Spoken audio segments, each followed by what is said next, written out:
రష్యాపై ఆంక్షలు యూరోప్ దేశాల చమురు వదిలిస్తున్నాయా? ముడి చమురు కోసం రష్యాపై ఆధారపడే యూరోప్ దేశాలు మున్ముందు తీవ్ర సంక్షోభంలో కూరుకుపోనున్నాయా? ఇది యూరోప్ దేశాల సమీకరణలనే మార్చేయనుందా అంటే అవుననే సమాధానాలే వినిపిస్తున్నాయి. రష్యా బూచిని చూపించి యూరోప్ దేశాలను ఓ ఆట ఆడుకుంటున్న అమెరికా గేమ్ ప్లాన్ త్వరలోనే రివర్స్ కావడం ఖాయమని ప్రచారం జరుగుతోంది. యుక్రెయిన్ యుద్ధం విజయవంతంగా 50 రోజులు పూర్తి చేసుకుని ముందుకు దూసుకుపోతోంది.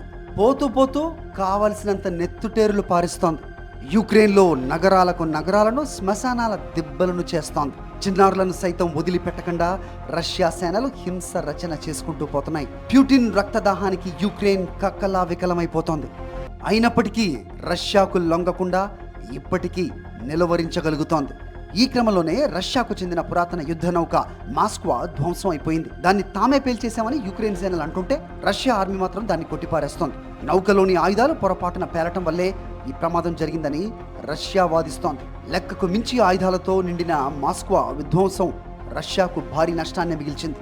దెబ్బతిన్న ఆ నౌకను తీరానికి తరలించాలని ప్రయత్నించినా లాభం లేకపోయింది. అది పూర్తిగా నల్ల సముద్రంలో మునిగిపోయింది. ఇది రష్యాకు ఆర్థిక నష్టం కంటే కూడా రష్యా అహాన్ని బాగా దెబ్బతీసిన ఘటనగా చెప్పుకోవచ్చు. చిత్రం ఏంటంటే 50 రోజులు దాటినా యుక్రెయిన్ ను స్వాధీనం చేసుకోలేకపోయింది రష్యా. అంతేకాదు యుక్రెయిన్ రాజధాని కీవ్ను కైవసం చేసుకోలేక ఇప్పుడు చేతులెత్తేసింది రష్యన్ ఆర్మీ. యుక్రెయిన్ వేరే విధంగా దెబ్బతీయడానికి తమ సేనలను వేరే వైపుకు తరలించింది రష్యా. అటు అమెరికా యుక్రెయిన్ కు పెద్ద ఎత్తున ఆయుధాలు, యుద్ధ సామాగ్రిని అందిస్తూ వస్తోంది. అమెరికా పంపిన ఆయుధాల కారణంగానే యుక్రెయిన్ ఇన్ని రోజుల పాటు రష్యాను నిలువరించగలిగింది. ఇది రష్యాకు మంట తెప్పిస్తోంది.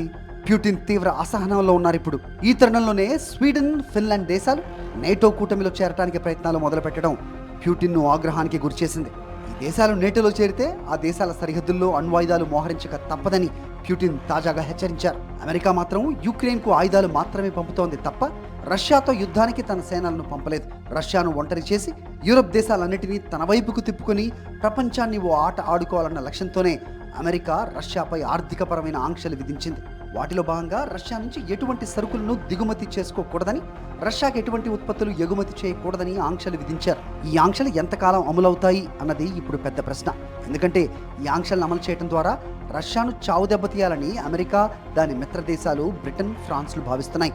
అయితే దానికి ముందే యూరప్ దేశాలే తీవ్ర సంక్షోభంలో కూరుకుపోయే ప్రమాదం ఉంది అన్న సంకేతాలు వెలువడుతున్నాయి. విషయం ఏంటంటే యూరప్ దేశాలన్నీ కూడా ముడి చమురుతో పాటు సహజ వాయువు కోసం రష్యాపైనే ఆధారపడుతున్నాయి. గ్యాస్, చమురులను రష్యా నుంచి దిగుమతి చేసుకోకుండా ఉండాలంటే యూరప్ దేశాలకు వేరే చోటు నుంచి ఇవి అందాలి. ప్రస్తుతం ప్రపంచంలోనే రష్యా అత్యంత తక్కువ ధరలకు ముడి చమురు, గ్యాస్లను సరఫరా చేస్తోంది. అమెరికా చెప్పింది కదా అని రష్యా నుంచి ముడి చమురు కొనకుండా ఉండాలంటే యూరప్ దేశాలు ఏం చేయాలి? అమెరికా నుంచి ముడి చమురు, గ్యాస్లను దిగుమతి చేసుకోవాలి.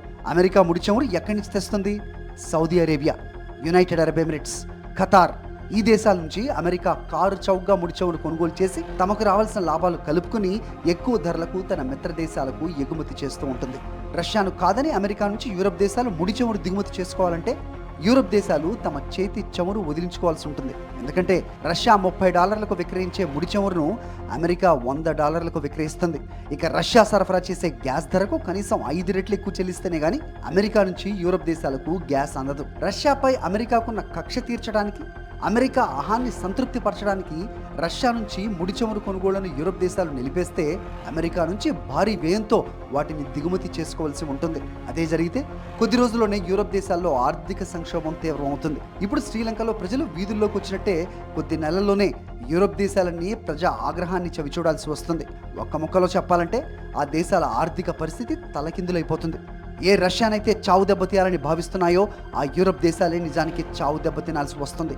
అమెరికాతో మంచిగా ఉండటం కోసం, అమెరికా ప్రాపకం కోసం యూరప్ దేశాలు ఇంతటి భారీ మూల్యాన్ని చెల్లించుకోవడానికి సిద్ధపడతాయా అన్నది ప్రశ్న. ఈ నేపథ్యంలోనే అమెరికా తాజాగా Saudi Arabia, United Arab Emirates, Qatar దేశాలను అధిక మొత్తంలో ముడి చమురు ఉత్పత్తి చేసి తమకు అందించాలని ఒత్తిడి తెస్తోంది. అమెరికా అధ్యక్షుడు జో బైడెన్ ఈ ప్రతిపాదన చేయగానే ఖతార్ మినహా మిగతా 2 దేశాలు కూడా తలలు అడ్డంగా ఊపాయట.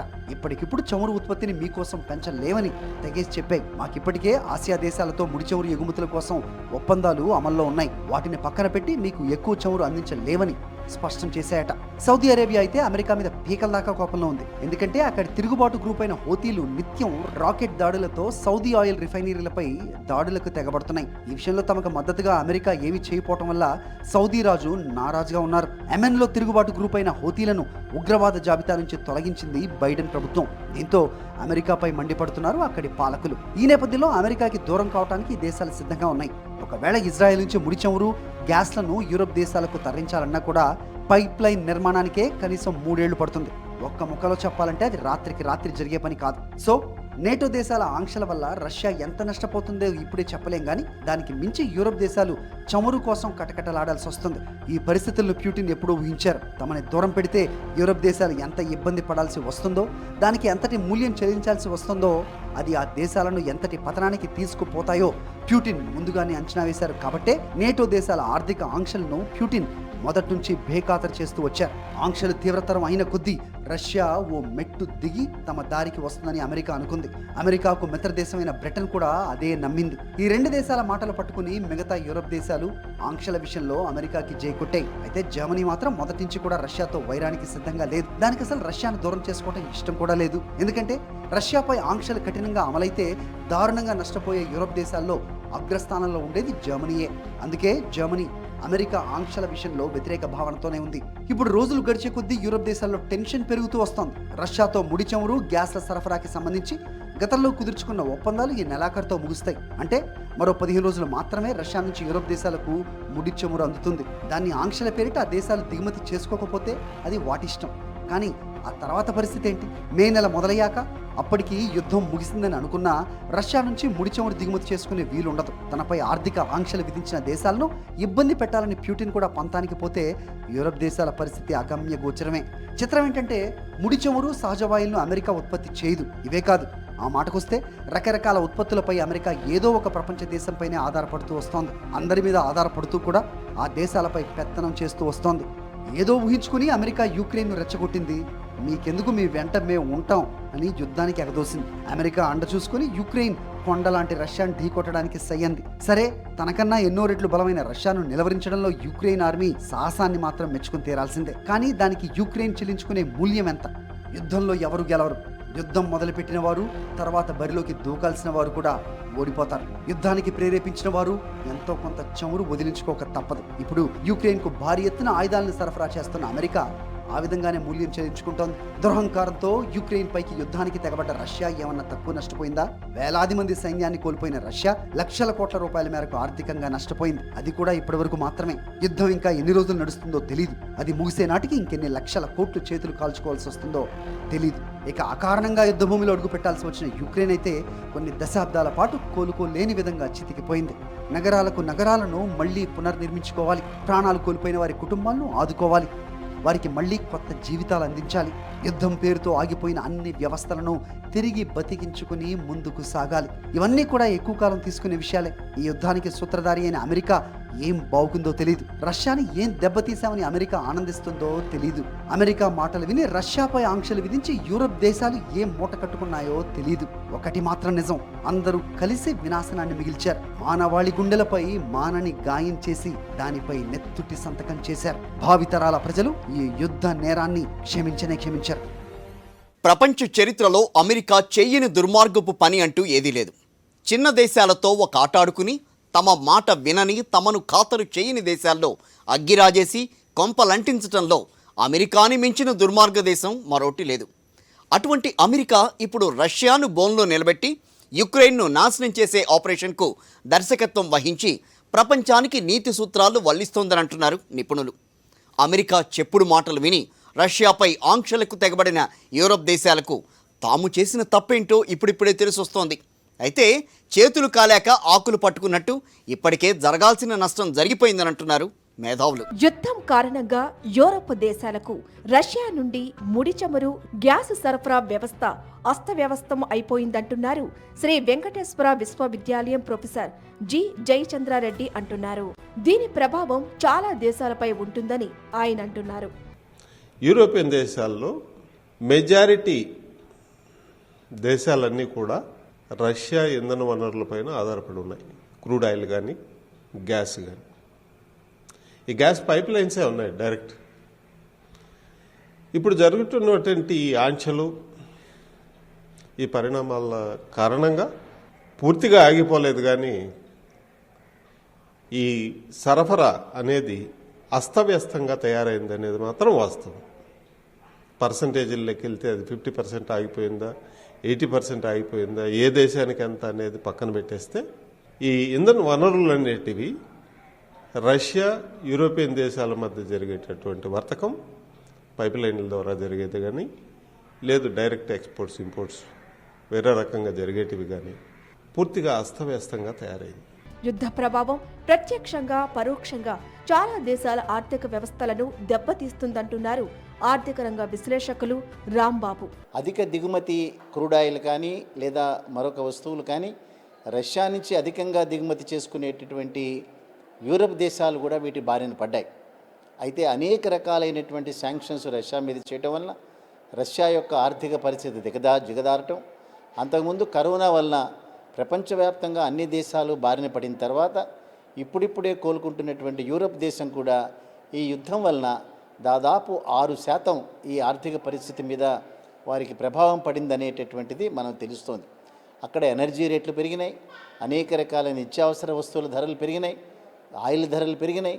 సో యూరప్ దేశం అంతా కూడా ఇటు శాంక్షన్స్ని చేయటాన్ని తప్పించుకోలేక, శాంక్షన్స్ని చేయటం ఇష్టం లేక మౌనంగా భరిస్తున్నటువంటి పరిస్థితిని మనం చూస్తాం. ఒకవేళ రష్యా నుండి ముడి చమురు, గ్యాస్ దిగుమతి చేసుకునే కూడదని యూరప్ దేశాలు భావిస్తే ప్రత్యామ్నాయ మార్గాలను అన్వేషించాల్సి ఉంటుంది. యూరప్ దేశాలకు 3 ఆప్షన్లు ఉన్నాయని జయచంద్రారెడ్డి వివరిస్తున్నారు. ఒకటి, ఆల్టర్నేటివ్ సోర్సెస్. రష్యా వదిలేసాం, ఇంకెక్కడి నుంచి తెచ్చుకోవాలనుకుంటే అమెరికా ఒక మార్గం, తర్వాత ఖతార్ ఒక మార్గం, తర్వాత ఈ యూరోపియన్ దేశాలు ఈ గ్యాస్ డైరెక్ట్గా తెచ్చుకోవడానికి ఈ లిక్విఫైడ్ నేచురల్ గ్యాస్ని ఇంపోర్ట్ చేసుకుంటున్నారు. ఈ లిక్విఫైడ్ నేచురల్ గ్యాస్ అనేది కొంతవరకు వెసులుబాటు అనేది కల్పిస్తున్నది యూరోపియన్ దేశాలు. ఇది ఎంతవరకు కొనసాగుతుంది? ఇప్పుడు రష్యా నుంచి ఎస్టాబ్లిష్డ్ ప్రొసీజర్స్ ఉన్నాయి, ఛానల్స్ ఉన్నాయి, పైప్ లైన్స్ ఉన్నాయి. దానిపైన ఇప్పటికిప్పుడు ఎటువంటి పెట్టుబడులు పెట్టాల్సిన పని లేదు. ఒక ఆర్గనైజ్డ్ పద్ధతిలో వాళ్ళకు కావాల్సిన ఇంధన వనరులన్నీ యూరోపియన్ దేశాలకు అందుబాటులో ఉన్నాయి. ఇప్పుడు కొత్త ప్రాంతాల నుంచి దిగుమతి చేసుకోవాలని అంటే నంబర్ 1 ఆ దేశాలతో వీళ్ళకు సఖ్యత ఉండాలి. ఇప్పుడు ఇక్కడ రష్యా నుంచి అయితే ఏ స్థాయిలో దాన్ని ఖర్చు పెడుతున్నారో అదే ఖర్చుతో ఆ దేశాల నుంచి తెచ్చుకోవాలి. సో ఆ దేశాలు ఎంతకాలం సప్లై చేస్తాయి అనేది ఇంకొక ప్రశ్న. సో ఇన్ని ప్రశ్నలకు జవాబులు వెతుక్కోవాల్సిన పరిస్థితి యూరోపియన్ దేశాల ముందరున్నది.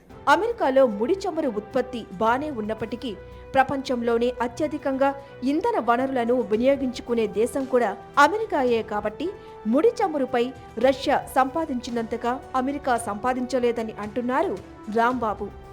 అమెరికా దేశం తనకు మద్దతుదారులైనటువంటి యూరప్ కానీ ఇంగ్లాండ్ కానీ అనేక దేశాలని ఒప్పించి వారి ద్వారా శాంక్షన్స్ని రష్యా మీద చేసి ఒక తాత్కాలికమైనటువంటి ఆనందం పొందినా కూడా రష్యా దీనికి లొంగకపోవటం, అదే రకంగా ప్రపంచ దేశాలు ఇవన్నీ అల్లల్లాడటం అనేటటువంటిది మనం చూసాం. దీనిలో ప్రపంచవ్యాప్తంగా మనం ఆయిల్ ప్రొడక్షన్ దేశాల్లో కనుక చూస్తే అమెరికా దేశంలో అత్యధికంగా ఆయిల్ ఉత్పత్తి అయినా బట్ అత్యధికంగా కన్జ్యూమ్ చేసేటటువంటి దేశం కూడా అమెరికా కాబట్టి రష్యాతో కంపేర్ చేస్తే అంత కన్సంప్షన్ లేదు కాబట్టి వారికి ఆయిల్ ద్వారా వచ్చేటటువంటి క్రూడ్ ఆయిల్ ద్వారా వచ్చేటటువంటి ఆదాయం ఎక్కువ.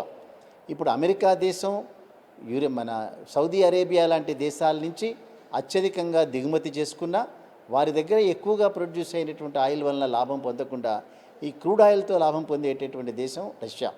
రష్యా నుండి ముడి చమురు దిగుమతి చేసుకోకపోతే యూరప్ దేశాలకు నష్టం చేకూరవచ్చు. కానీ అదే సమయంలో రష్యాకు దీనివల్ల నష్టం ఉంటుందని అంటున్నారు జయచంద్రారెడ్డి. రేపు యుద్ధం ముగిశాక యూరప్ దేశాలు వేరే దేశాల నుండి ముడి చమురు దిగుమతి చేసుకుంటే రష్యా తన ముడి చమురును అమ్ముకోవటానికి సరిపడా మార్కెట్ కోసం వెతుక్కోవాల్సిన అగత్యం తప్పదంటున్నారు జయచంద్రారెడ్డి. ఈ రష్యా ఉక్రెయిన్ యుద్ధం అనేది ఇంకో 1-2 ఏళ్ళు సాగిందనుకోండి, ఈ యూరోపియన్ దేశాలు పర్మనెంట్గా ఎస్టాబ్లిష్ చేసుకోక తప్పదు. దాని కాస్ట్ ఆఫ్ ప్రొడక్షన్ ఎంత, యూరోపియన్ దేశాలు వచ్చి చేరేటప్పటికి రష్యా నుంచి తెచ్చుకున్న ఇంధన వనరులు కానీ వేరే దేశాల నుంచి తెచ్చుకున్న దాని ఖర్చు ఎంత, దాని రేట్ ఎంత అనేది పక్కన పెడితే ఈ నష్టాన్ని ఎంతకాలం భరించాలి అనేది యూరోపియన్ దేశాల ముందరున్న ఛాలెంజ్. అలాగే ఇది యూరోపియన్ దేశాలకే అంటే కాదు. ఇప్పుడు ఈ యుద్ధమే కొంతకాలం ఎక్కువ కాలం జరిగి యూరోపియన్ దేశాలు గన ఆల్టర్నేటివ్స్ సక్సెస్ఫుల్గా వెతుక్కోగలిగితే రష్యా వైపు మళ్ళీ కన్నెత్తి చూడాల్సిన అవసరం లేదు అని అనుకుంటే ఆ స్థాయిలో దానికి సమానంగా ఉన్నటువంటి మార్కెట్ను వెతుక్కోవడం అనేది రష్యాకు తలకు మించిన పని. ఇటు రష్యా కూడా నష్టపోతుంది. దేశాలు ఈగోలను పక్కన పెట్టి యుద్ధానికి ఫుల్ స్టాప్ పెట్టాలంటున్నారు రాంబాబు. అందుకోసం ప్రపంచ దేశాలన్నీ కలిసి చేయి కలిపి యుద్ధాన్ని ఆపేందుకు ప్రయత్నించాలని ఆయన సూచిస్తున్నారు. యూరోప్ దేశాలన్నీ కూడా తప్పనిసరిగా వీటి వలన సఫర్ అవుతాయి. ఈ యుద్ధం అనేటటువంటిది ఎంత తొందరగా దీనిలో ఎండ్ అవుతే అంత తొందరగా ప్రపంచ దేశాలన్నిటికీ కూడా ఇది ఉపయోగకరమైనటువంటిదే. ఈ రోజున మనం చూస్తే ఉక్రెయిన్ దేశం నాటోలో చేరట్లేదు అనేటటువంటి ఒక సంకేతాన్ని ఇచ్చాయి, బాహటంగానే చెప్పేదని. సో దాన్ని ఆసరాగా తీసుకుని రష్యా దేశం ఈ యుద్ధాన్ని కనుక ఆపితే దానివల్ల అనేక దేశాలు ఇప్పటికే ఈ కరోనాతో సతమతమై ఆర్థిక పరిస్థితి దిగజారినటువంటి సందర్భంలో కనీసం ఇప్పటికైనా ఆర్థికంగా పుంజుకునేటటువంటి అవకాశం ఉంటుంది. కాబట్టి మనలాంటి శాంతి కామికులందరూ కూడా యుద్ధం తొందరలో దాన్ని ముగించాలని, దాని ద్వారా అనేక దేశాలు ముఖ్యంగా యూరప్లో ఉండేటటువంటి దేశాలన్నీ కూడా ఎప్పటిలాగే ప్రపంచానికి ఒక బాసటగా నిలవాలని కోరుకుందాం. ఆ రూపంలో ప్రతి దేశం కూడా ఆ రూపంలో ఆ విధంలో ఆ డైరెక్షన్లో కష్టపడి రష్యాను ఒప్పించి ఈ యుద్ధాన్ని ఎంత తొందరగా ముగిస్తే అంత తొందరగా మంచిదనేటటువంటి ఇంప్రెషన్ ఇవ్వాలనే కోరుకుందాం. ప్రపంచ చరిత్రలో ఏ యుద్ధమూ కూడా శాంతిని ఇవ్వలేదు. ఏ యుద్ధమైనా వినాశనాన్నే మిగులుస్తుంది. కోట్లాది మంది జీవితాలను నాశనం చేసేస్తుంది. ఆర్థిక వ్యవస్థలు చావు దెబ్బతింటాయి. వాటి నుండి కోలుకోవటానికి ఎన్నో ఏళ్లు పడుతుంది. ఒక్కోసారి ఏళ్లు గడిచినా పూర్వపు వైభవం సాధ్యం కాదు. ఇప్పుడు ఉక్రెయిన్ యుద్ధంలోనూ ఇవే ప్రమాదాలు పొంచి ఉన్నాయి. యుద్ధం ముగిశాక ఉక్రెయిన్ సాధారణ స్థితికి రావటానికి కొన్ని దశాబ్దాలు పడుతుంది. అప్పుడు కూడా అది ఒకప్పటి ఉక్రెయిన్లా వెలుగుతుందని గ్యారంటీ ఇవ్వలేం. అందుకే యుద్ధం వద్దనేది. యుక్రెయిన్ యుద్ధం ప్రభావం వ్యాపారాల మీద పడిందని అంటున్నారు ఆర్థికవేత్తలు. అసలు యుద్ధమే ఓ పెద్ద వ్యాపారం అని అంటున్నారు సామాజికవేత్తలు. యుద్ధంతో డాలర్లను వెనకేసుకురావడం అమెరికాకు కొత్త కాదని వారంటున్నారు. యుక్రెయిన్ యుద్ధానికి మూల కారణం అమెరికాయే అంటున్న నిపుణులు ఆయుధ వ్యాపారం కోసమే అమెరికా రాజేసిన యుద్ధం యూరప్ దేశాలను మండించడం ఖాయమని వారంటున్నారు.